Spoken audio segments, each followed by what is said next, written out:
So hi guys, ngayon pupunta tayo sa Binlio Dam. So ayan, hinanda ko ng motor ko para pumunta tayo sa Binlio Dam. At yan, nagsimula na tayong magmaneho. So don't worry naman guys, hindi naman talaga ako mabilis magpatakbo ng motor, kaya safe lang ang speed ng aking pagbiyahe. So sa nakikita nyo naman guys, simentado na talaga ang kalsada dito sa amin. Pero kung papunta na talaga sa Binlio Dam ay medyo malubak talaga ang kalsada. Kaya kailangan mag-ingat sa pagmamaneho.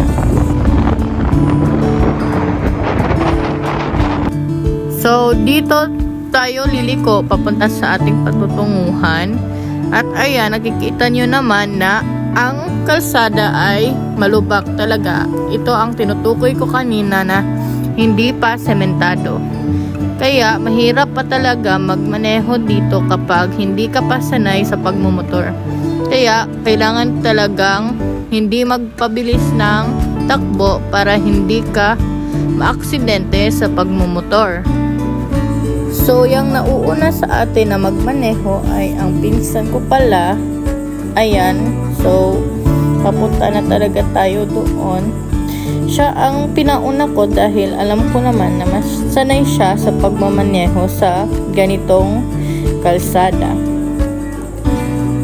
Nakalimutan ko palang sabihin na ang nagbibideo diyan sa panahon na yan ay ang aking kapatid. Dahil mahirap naman kung ako pa ang magbibideo na ako pa ang nagmamaneho. Kaya siya na lang ang pinavideo ko at sinama ko na din siya para hindi siya magtampo na hindi siya namin sinama sa aming gala.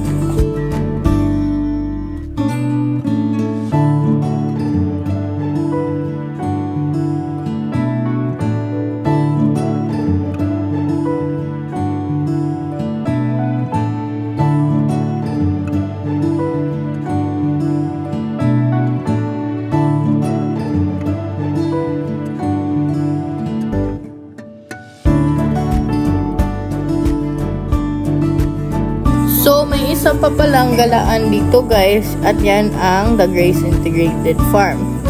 Diyan sana ako pupunta at magvi-video, pero hindi naman ako nakadala ng entrance fee dahil hindi ko alam na meron na pala. Kaya iyan, at pumunta na lang talaga tayo sa Binlio Dam. Sa mga oras na yan ay natakot talaga akong umakyat dahil napagtanto ko na pataas-taas din pala. Pero sinubukan ko na lang din dahil alam ko naman na kaya iyon ng motor ko. So ayan, yan na, malapit na talaga tayo. At yan sa ibabaw, dyan na talaga ang Binlio Dam. Hindi namin napagtanto na meron palang nagtatrabaho dyan dahil matagal-tagal na rin nung huli naming pagbisita dyan sa Binlio Dam.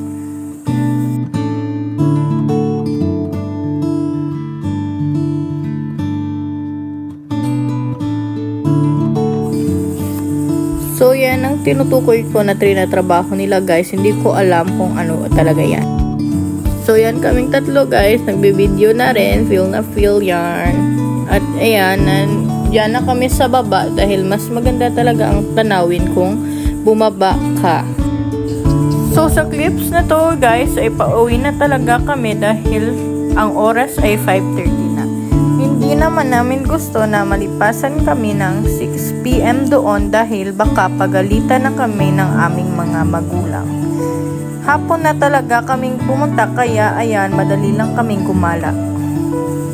So sa oras na yan ay nakauwi na kami at nag-decide na bumili rin ng snacks sa tindahan.